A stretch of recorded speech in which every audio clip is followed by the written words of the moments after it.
Welcome to Libeth. I'm glad you're here. This week we are in 17th century Japan with the Book of Five Rings, the Go-Rin no Sho of Miyamoto Musashi.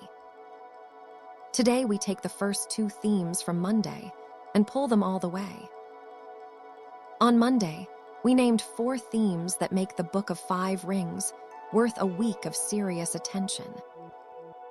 Today we take the first 2, strategy as a universal skill and adaptability over rigid systems, and follow them as far as they go. Not just through the text's specific arguments, but through what those arguments reveal when you trace them across domains. Compare them to independent traditions that have arrived at similar conclusions, and push back against them in the places where they need pushing back against. Begin with Musashi's own opening in the Groundbook, because he makes the universality claim as plainly as a craftsman laying out his timber. He frames strategy as a way that is not confined to sword work. There is a way of the farmer, the merchant, the artisan, the gentleman. Each way has its own instruments and seasons.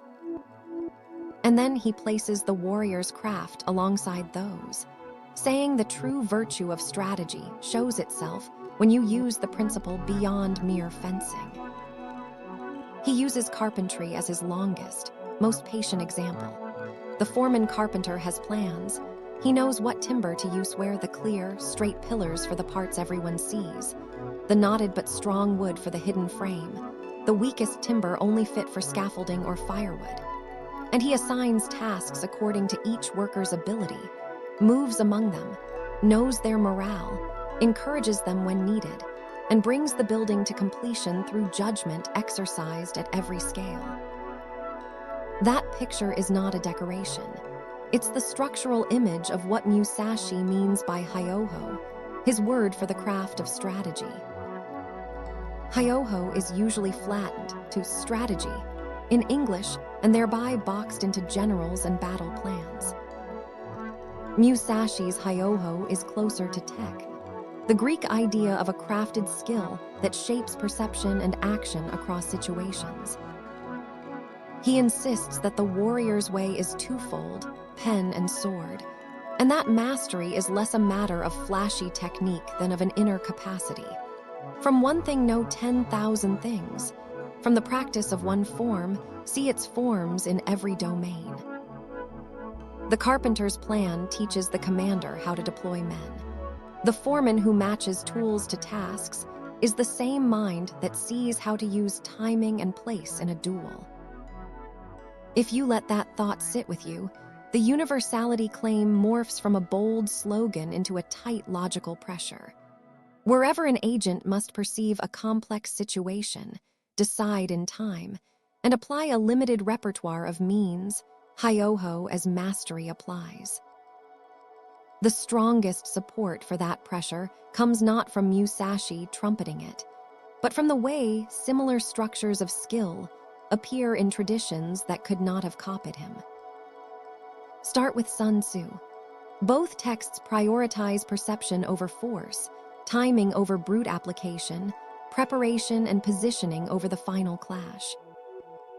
The difference in scale, armies versus a single swordsman, hides the isomorphism of principle.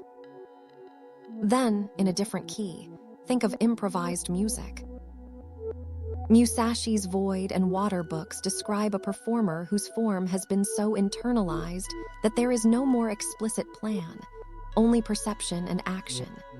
No design, no conception is Musashi's phrase for the cut you make when the body, spirit, and hands accelerate together from the void.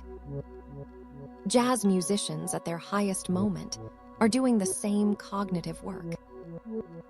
Charlie Parker or John Coltrane doesn't plan a phrase in the moment and then execute it. They have practiced vocabulary and harmony until perceiving the music is indistinguishable from producing it. The form has been mastered and then transcended. The musician's response arises because they see the changing field of sound the way Musashi sees an opponent's spirit. Extend that isomorphism into contemporary arenas, and the fit is instructive. Sports science repeatedly finds that elite athletes don't think more in competition, they perceive more. A quarterback doesn't pore over options mid-play. He reads a pre-patterned alignment and acts. That pattern library is exactly what Musashi built with repeated duels and daily practice. The training that lets perception outpace deliberation. Musashi's pedagogy, practice against real opposition, study of many arts, training day and night so the body and spirit cohere, is a theory of expert intuition before the term existed. Even in business, the parallel is strong. What strategists call dynamic capability, sensing the environment, seizing opportunities, reconfiguring resources, is hyoho dressed in suits. It is not a recipe book. It is the managerial analog of the foreman carpenter who knows what timber to use where. But translating Musashi's arguments into corporate life requires care, because the feedback regimes differ, and that matters deeply. Now move to the second theme, adaptability over rigid systems. People often read Musashi's attack on schools and techniques as a manifesto for raw flexibility. Throw away the rules, improvise. That's the almost exact opposite of what he says. Musashi's point is subtler. Technique is indispensable, but attachment to technique is fatal. A swordsman who knows only a closed set of flourishes and insists on them will be defeated by the man who has internalized skill until it becomes judgment. Musashi calls this idea through his teaching of attitude, no attitude. Know the 5 attitudes of the longsword well enough that you can pretend they don't exist when the situation demands, because the form is available but not determinative. This is not a call to abandon method. It's a call to transform method into a reservoir you can draw from without being constrained by it. The carpentry image returns here too. A skilled carpenter doesn't cling to one chisel for every joint. He chooses the implement that fits the grain at the instant. That is adaptability earned, not invented. If you want to test whether your adaptability is genuine, Musashi recommends the simplest and hardest test. Practice against real opposition in real conditions. He repeatedly insists that training must be day and night, that spirit and body must be integrated, that one must teach your body strategy. Those are prescriptions for stress testing adaptability, so it becomes a habit of perception. The book's technical prescriptions, the 5 attitudes, the 5 approaches, the flowing water cut, the no design, no conception strike are not finicky movesets. They are instruments for calibrating timing, for learning how to cut in one timing, for feeling when to be sticky and when to penetrate. When Musashi writes of stickiness, to glue to the enemy's sword so blades do not separate easily, he is teaching a kind of sensory motor empathy that, when practiced under pressure, differentiates real adaptability from superficial novelty. Adaptability that is not tested is only a story you tell yourself. Musashi makes that distinction central. Let me make 2 of Musashi's concrete episodes operate as reasoning tools, not quaint anecdotes. First, his chapters on timing and forestalling in the Fire Book. Ken no sen, tai no sen, tai no sen, to take the initiative, to meet the initiative, to accompany and forestall. These are not techniques so much as temporal logics. Imagine a manager facing a competitor's product launch. Ken no sen is a preemptive launch time to unsettle the competitor. Tai no sen is letting them overcommit and then exploiting the disruption. Tai no sen is moving in synchrony when they move, but with the better endgame in view. Musashi insists that there are only these 3 ways to take the lead. The point is that leadership in conflict is a decision about timing as much as it is about resources. That insight depends on seeing timing as background rhythm, which Musashi calls background timing, and training yourself to read it. If you neglect that training, you will continue to move on the opponent's rhythm rather than set it. Now a second episode, crossing at a ford from the Fire book. He uses the image of setting sail while others stay in harbor because conditions are favorable. And, when the wind shifts, rowing the remaining miles without sail. The moment is decisive because it commits the actor to an advantageous crossing where the payoff is clear. This is both tactical boldness and a practice for learning through consequence. Musashi's own career, a string of duels, then teaching, then writing, is an example. He found situations where feedback was clear and practiced there until the skill generalized. The lesson is methodological. When feedback is murky, find the microenvironment where consequences are immediate, practice there, and then translate the pattern. That is how you make adaptability real. We should also push back where Musashi himself doesn't. He learned through duels where feedback was brutally immediate. You hit or you are hit, you live or you die. That binary clarity accelerates learning in ways most modern problems do not permit. Musashi's aphorism that the principle of strategy is having one thing to know 10,000 things rests on that pedagogy. Repeated, honest feedback in concrete contests. Most modern professional and creative settings do not give you that. A product launch's outcome is tangled with marketing, macroeconomics, luck. An organizational reforms effect is mediated by hundreds of variables. So while the universal capacity Musashi describes, keen perception, timing, minimal decisive action, still matters, the mechanism for getting there shifts.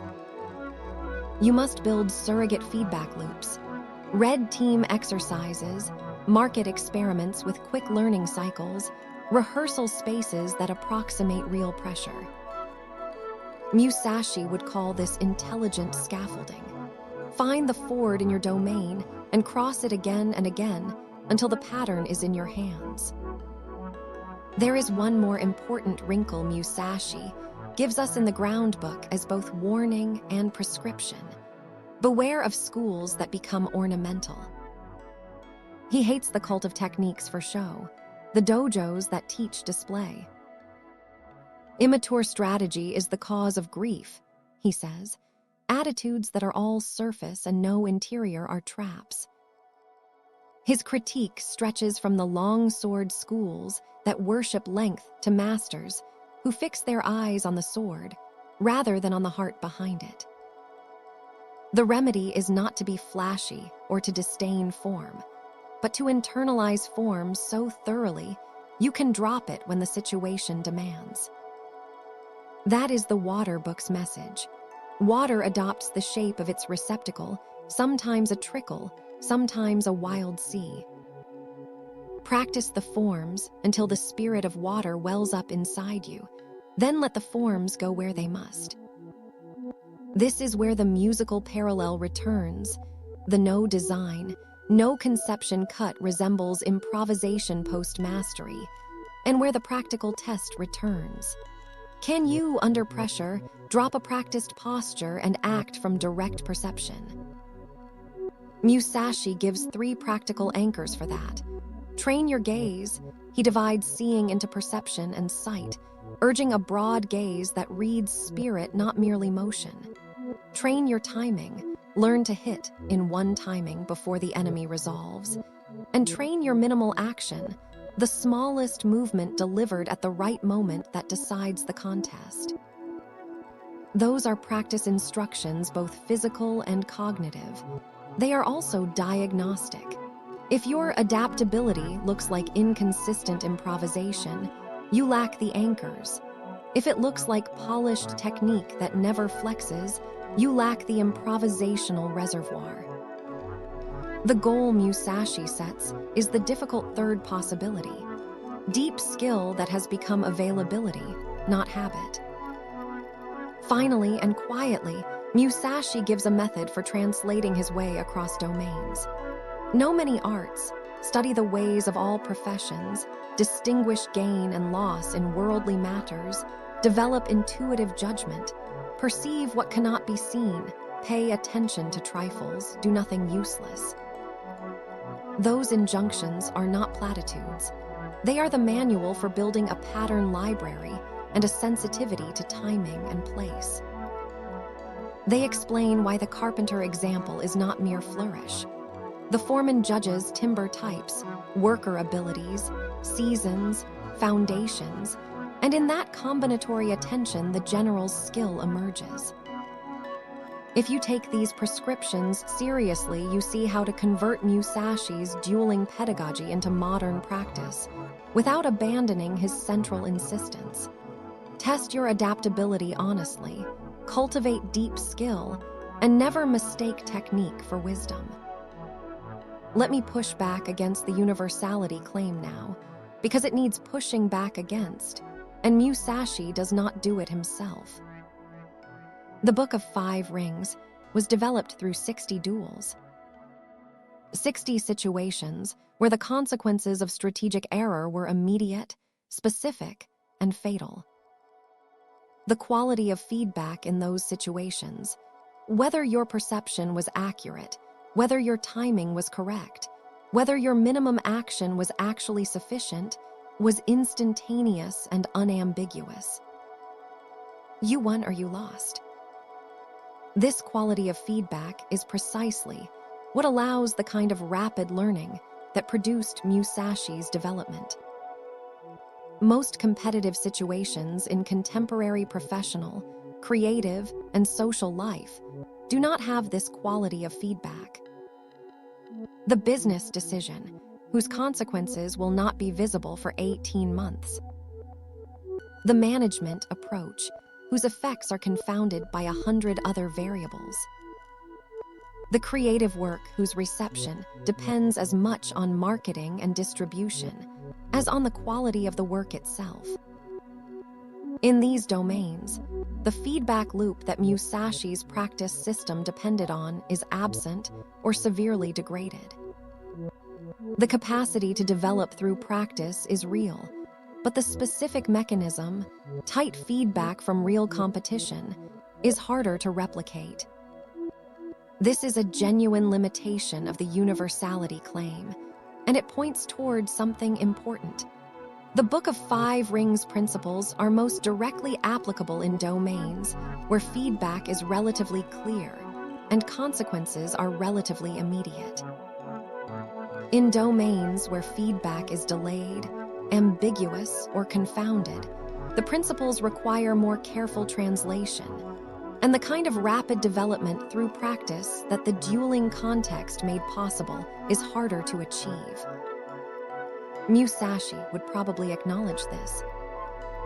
He would probably also say, find the version of your domain where the feedback is clearest and practice there first, then extend your understanding to the more ambiguous contexts.